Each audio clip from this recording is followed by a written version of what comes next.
Kia ora everyone, this is almost everything you'll need to know about the blood supply or the vessels of the lower limb. We'll start in the most obvious place, which is anteriorly here with the femoral artery, because the lower limb is almost entirely supplied by the femoral artery or its branches. The femoral artery enters the lower limb by passing beneath the approximate midpoint of the inguinal ligament, and it almost immediately gives off a very large branch, which we've seen before, the deep femoral artery or profunda femoris artery. And this is the chief artery of the thigh. So we'll consider the blood supply of the thigh first. The femoral artery doesn't really have any more branches in the thigh. It carries on in the subsartorial canal and becomes the popliteal artery as it enters the popliteal fossa by passing through the adductor hiatus. So we'll ignore the femoral artery in our discussion of the blood supply of the thigh, except to note that before it divides, it does have 4 small branches which extend out kind of like whiskers.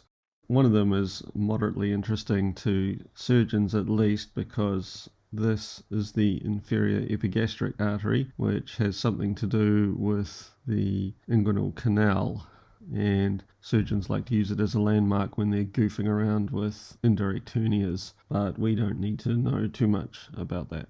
So we will concentrate on the deep femoral artery, and we'll recall that it gives rise to perforating arteries, which are branches which perforate the adductor magnus muscle, and these perforating branches, which are usually 4 in number, wind their way around the posterior shaft of the femur. And the 4th perforating branch is usually the termination of the deep femoral artery. The deep femoral artery more proximally gives off 2 large branches. The first, the lateral circumflex femoral artery, which proceeds laterally from the deep femoral and has several branches that supply the deep muscles of the proximal thigh and also the hip joint.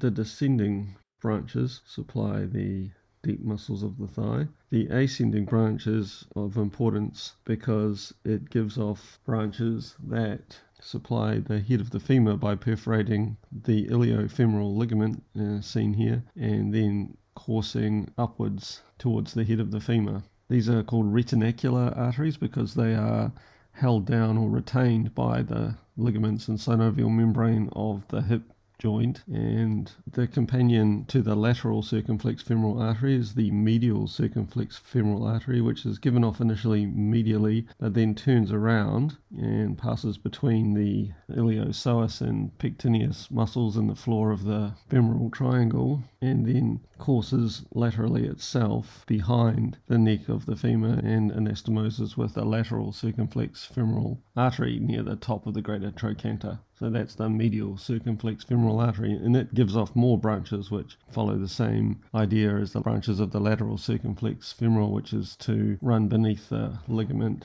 to supply the head of the femur. We'll look at that from the posterior aspect now. Yuck.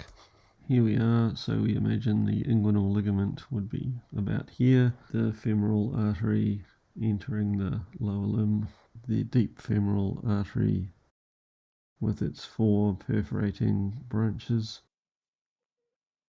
the lateral circumflex femoral artery, and the medial circumflex femoral artery.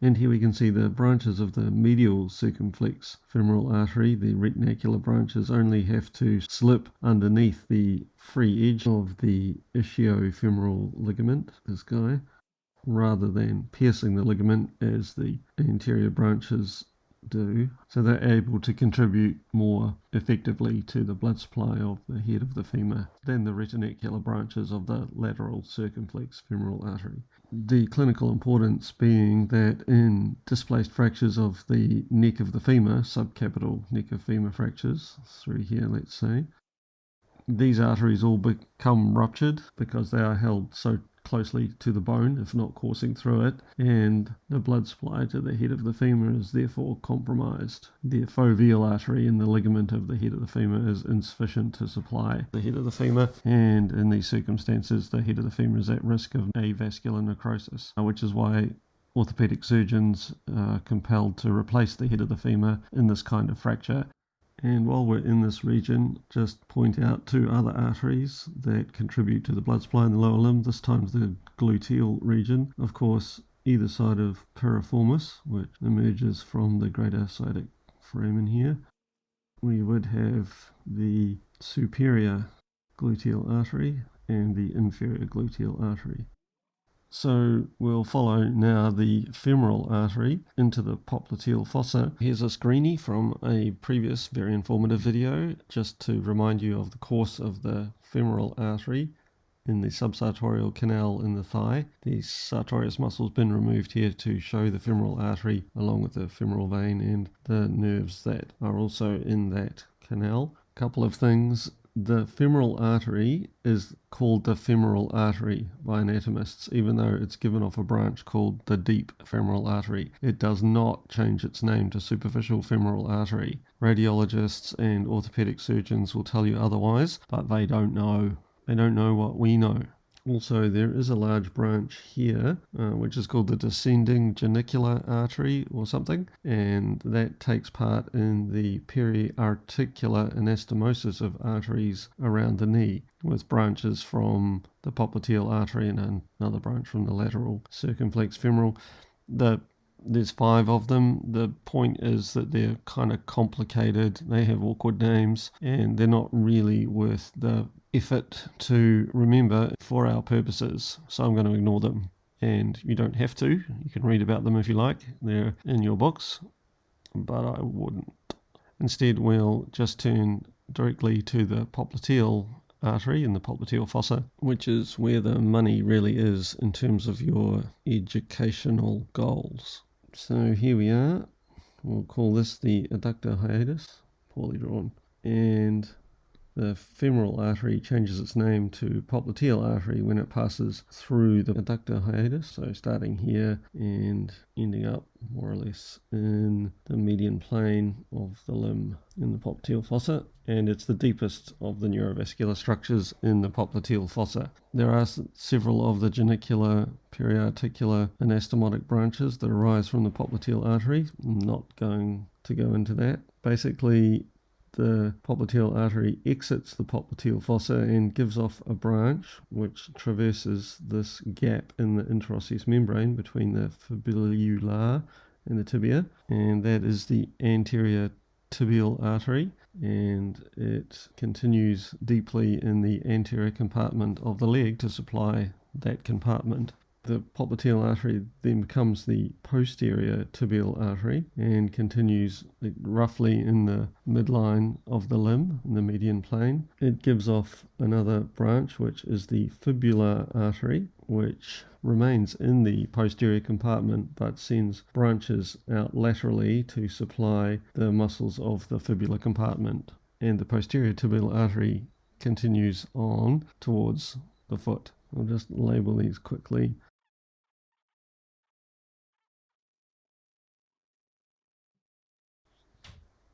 The anterior tibial artery runs deep in the anterior compartment and eventually extends out onto the foot, where it's known as the Dorsalis Pedis artery and is easily palpable. Thereafter, it takes part in anastomotic branches that, again, we don't really need to know the names of, happily.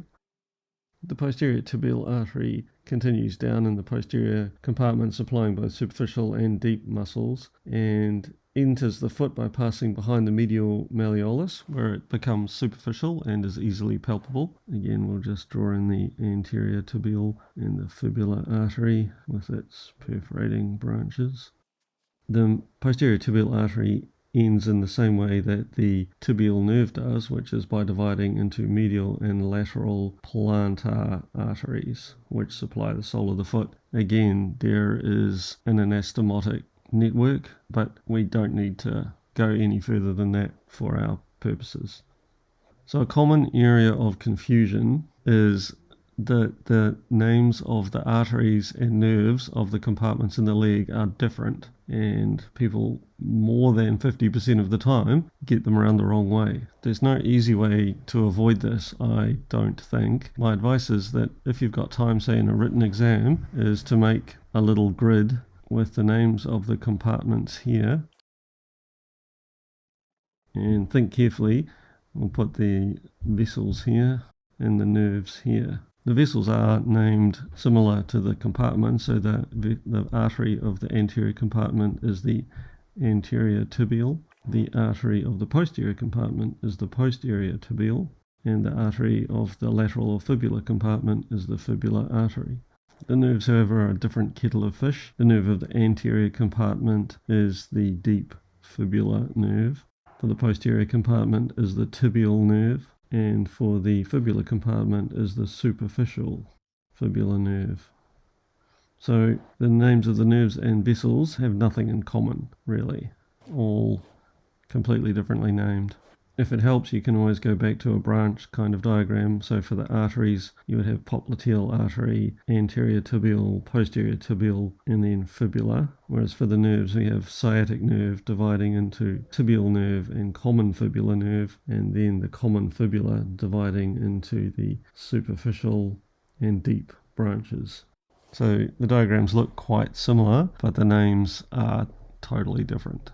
Finally, we can look at the venous drainage of the upper limb, the veins. The deep veins follow the courses and have the same names as the arteries. So we've already learned about them by learning the names and courses of the arteries. So for example, there would be a posterior tibial vein that follows the course of the posterior tibial artery, except in the other direction. It would run into the popliteal vein in the popliteal fossa and then become the femoral vein as it extends into the thigh. Just like in the upper limb, there are two superficial veins, and these run in the subcutaneous fat that is just superficial to the deep fascia. So if we draw in the subcutaneous fat, the short or small saphenous vein is formed on the lateral side of the foot from the dorsal venous network. It passes behind the lateral malleolus and follows the lateral border of the tendo Achilles up the leg, then inclines more towards the midline of the limb, running between the two heads of gastrocnemius. At some point it pierces the deep fascia and becomes technically a deep vein, but is still called the small saphenous vein until it enters the popliteal fossa and joins with the popliteal vein. So let's say it pierces the deep fascia here. It has many tributaries with blood flowing into it, and it anastomoses with the great saphenous vein, which we'll see shortly. It also has small perforating branches which drain blood from it through the deep fascia and into the deep veins in the muscular compartments. So blood is drained away from the superficial venous system into the deep system. This is important because blood is more efficiently pumped up the lower limb by the deep venous system because it is affected, blood is pushed upwards by muscular contractions and is prevented from running backwards by the many valves in the deep venous system. There are also valves in the superficial venous system, but blood is pumped more efficiently within the muscular compartments. If we look at the great saphenous vein in the same way, we'll paint some superficial subcutaneous fat onto our model. Now the great saphenous vein is formed on the medial border of the foot from the dorsal venous network, and a big vein is associated with the great toe. It runs in front of, anterior to the medial malleolus, and ascends up the medial aspect of the leg, angling somewhat posteriorly. It passes the knee joint behind the medial condyle of the femur. The traditional landmark is a hand's breadth behind the medial border of the patella, and from there it continues up the medial aspect of the thigh, pierces the deep fascia, or rather runs through a deficit or a relative thin area of the deep fascia called the cribriform fascia or saphenous opening, which overlies the femoral triangle, and there the great saphenous vein joins with the femoral vein. It too has many valves, many tributaries. It anastomoses freely with the short saphenous vein in the leg, and it has many perforating branches which again enable blood to flow from the superficial to the deep venous system. So both the short and great saphenous veins don't get much larger in caliber as they progress proximally up the limb, because blood is constantly being drained away from them by these perforating branches. So that's almost everything you need to know about the lower limb. I did finally find a glorious picture displaying some marvellous surface anatomy. This is Gail Olinakova, a Canadian marathon runner, bodybuilder and fitness guru, who was described by Sports Illustrated, for what it's worth, as having the greatest legs ever to stride the earth. From an aesthetic point of view, that's hard to argue with. So I'll leave you to marvel at the muscular anatomy on display here. It's certainly worth studying. I hope these videos on the lower limb have been helpful. In the next series, we'll look at the anatomy of the head and then the neck. Until then, ka kite.